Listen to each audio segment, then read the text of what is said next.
Como ya dijo, yo soy instrumentadora, pero llevo en Ecuador 15 años ejerciendo la profesión. Igual están invitados si quieren ir a visitarlos a Ecuador, porque como saben, la profesión de nosotros no existe allá. Allá están mis compañeros de Ecuador acá atrás, ellos son enfermeros, pero la carrera de nosotros allá no es una profesión aquí como es la de cómo se ejerce acá. Entonces, cuando quieran ir a visitar Ecuador, bienvenidos, ¿ya? Vamos a empezar con la ciencia de los materiales. Ya, entonces sabemos que tenemos diferentes tipos de materiales en las instituciones y en el quirófano, entonces tenemos contenedores, los motores, el instrumental especializado que es para la laparoscopía, neurocirugía y los otros tipos de instrumental normal que utilizamos en las cirugías. Entonces, todo ese material, todo ese instrumental, lo utilizamos en diferentes especialidades. Dependiendo de la especialidad, es el material especializado y dependiendo del material especializado, es el componente que tiene ese instrumento para ser utilizado. Entonces, aquí tenemos la selección del material, depende en gran medida de la función del instrumento. Entonces, no una pinza de oftalmología no va a ser igual fabricada a una pinza de laparotomía o una Kelly, ¿ya? Entonces, van en diferentes materiales. Dependiendo de esto, en el ciclo instrumental y el ciclo de reprocesamiento que todos manejamos a diario, tenemos diferentes factores como la temperatura, los mecánicos, los químicos que pueden usar efectos críticos o menos críticos. Si no realizamos un ciclo de reprocesamiento adecuado, entonces vamos a tener consecuencias y esas consecuencias en nuestro instrumental va a ser la corrosión, el manchado o el decolorado. Si fallamos en alguno de estos, obviamente vamos a tener consecuencias en nuestro material. Aquí vamos a describir cada uno de ellos. Entonces, en la temperatura, químicos y mecánicos. En la temperatura, todo el instrumental, cuando lo utilizamos, está expuesto. Entonces, está expuesto a electrocirugía, entonces está expuesto a temperaturas elevadas. Cuando hacemos desinfección y lavado, en la humedad y en el seco.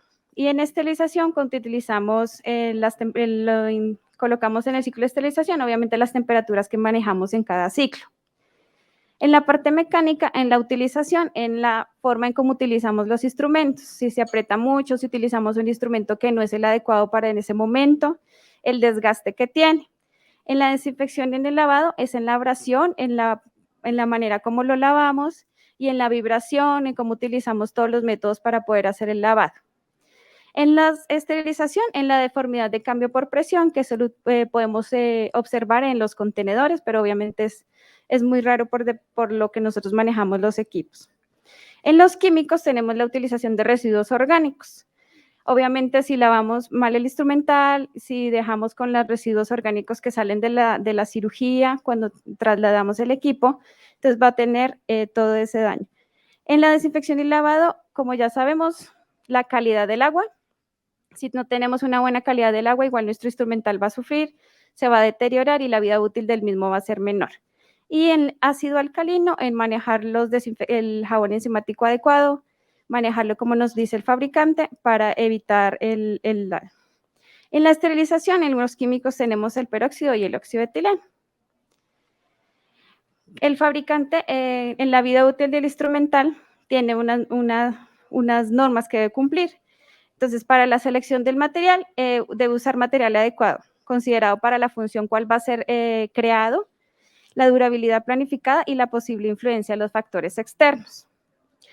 En la producción tiene que mirar el procesamiento mecánico, el tratamiento con calor, el término de superficie y la marcación. Y en la garantía del instrumental, cuando nos entregan nuevo, ellos en la fabricación tienen que tener una inspección del material con que lo utilizan, una gestión de calidad durante toda la producción y una inspección, obviamente, al salir ya para ser entregado al consumidor. Como sabemos, todo es por normativa y para hacer la creación del instrumental se rigen a través de varias normativas. Una de ellas es la ISO 71531. Parte de ella dice que tiene que tener el instrumental biocompatibilidad, resistencia a la corrosión, que tiene que ser reprocesable, reutilizable y tiene que ser aislante eléctrico. Otras normas internacionales por las que se rigen varias casas comerciales en las cuales hacen la fabricación de instrumentos está la norma DIN, la ACTM, ISO 7751, ISO 7741.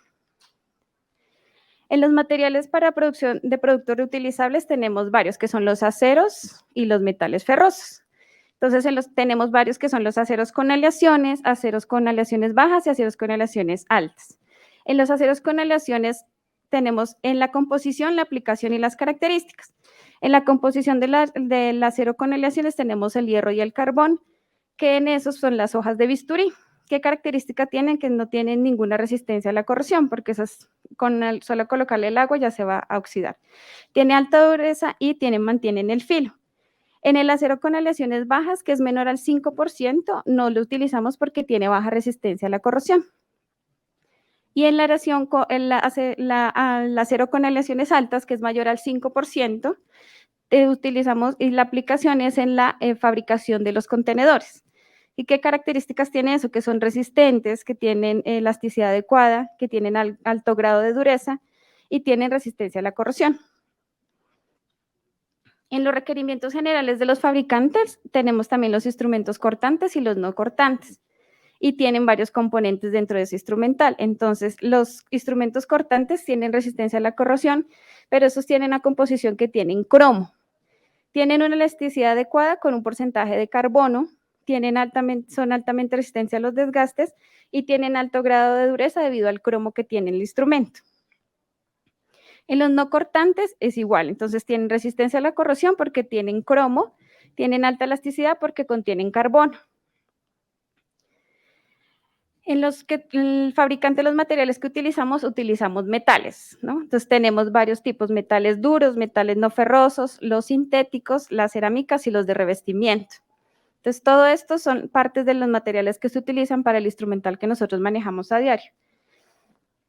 Entre los materiales duros vamos igual a verle por composición, aplicación y característica. Entonces tenemos el estelite, que esta es una aleación de cromo-cobalto. Esta aplicación se utiliza en los injertos de tuxteno y las características que tienen precisión al corte. Y lo reconocemos obviamente porque esas pinzas tienen el color dorado, ¿no? El metal aglomerado, que tiene carburo de tuxteno, y su aplicación es igual en los insertos de tuxteno y tiene resistencia de desgaste, tiene vida útil larga y tiene resistencia a la corrosión. En los metales no ferrosos, igual su composición, aplicación y características, tenemos los metales ligeros.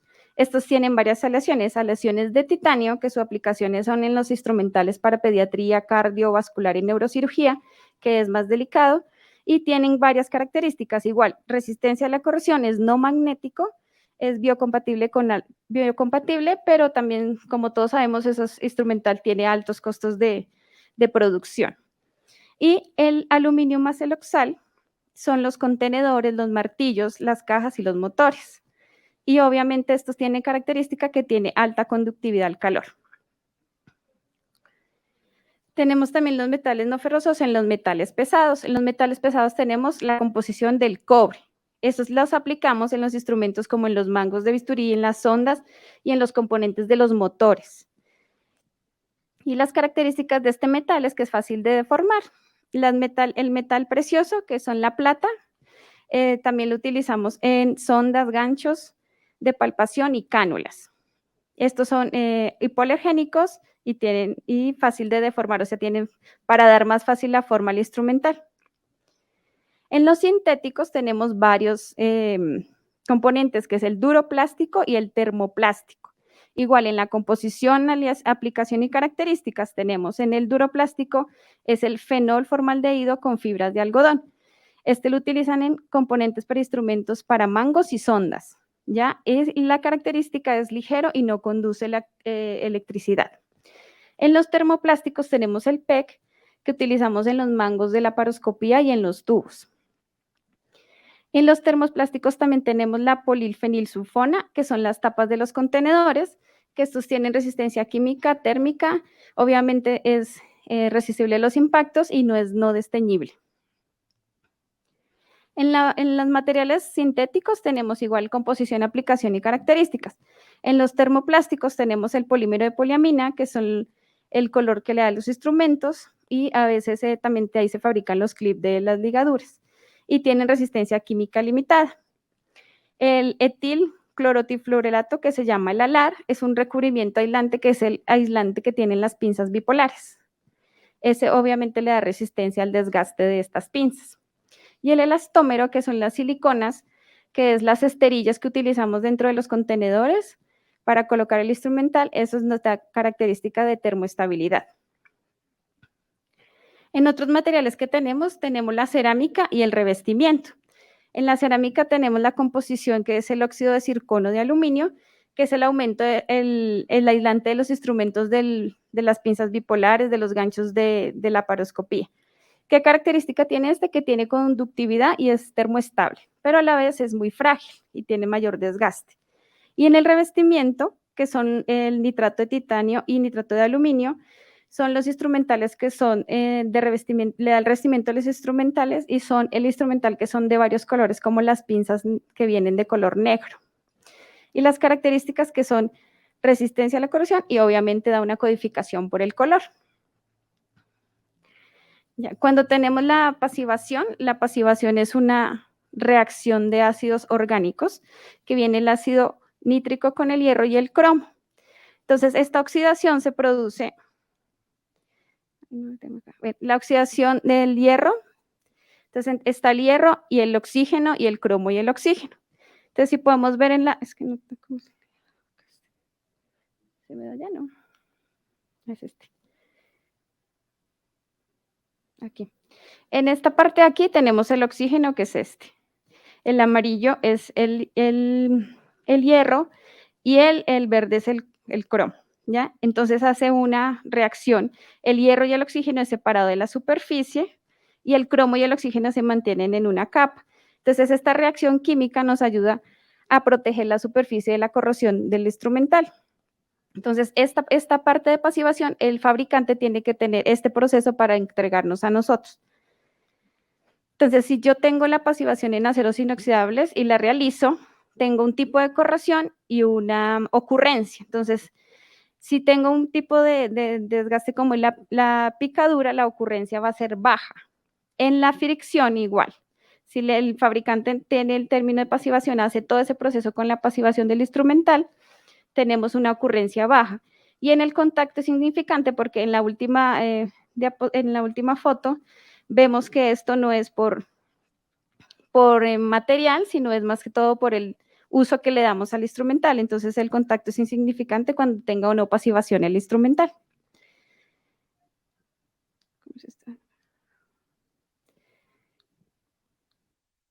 Aquí tenemos un poco de los pasos para la producción. Entonces, primero amoldan, miran qué material va a ser utilizado, se hace forjado, se corta y se acera. Luego se hace un tratamiento mecánico en el que se prensa, se taladra, se fresa, se remacha, se lija y se lima, dependiendo del instrumental que se vaya a crear, ¿no? Y el acabado de superficie tienen varios tipos de lijado que ellos manejan, lija con cinta, con vibración, lo arenan, lo cepillan y lo pulen, y al final, como vienen ahorita todo el instrumental, viene marcado con láser. Entonces, estas son las superficies. A veces tenemos instrumental que es brillante o que es opaco. Entonces, dependiendo el tratamiento que le hagan, va a estar la superficie. Entonces, el brillante es el que está primero, luego el cepillado, y el deslustrado es quitarle el brillo que tiene al instrumental. Aquí le vemos al lado cómo se vería, macroscópico. Esto. Entonces sería esto lo que nosotros manejamos siempre con el instrumental.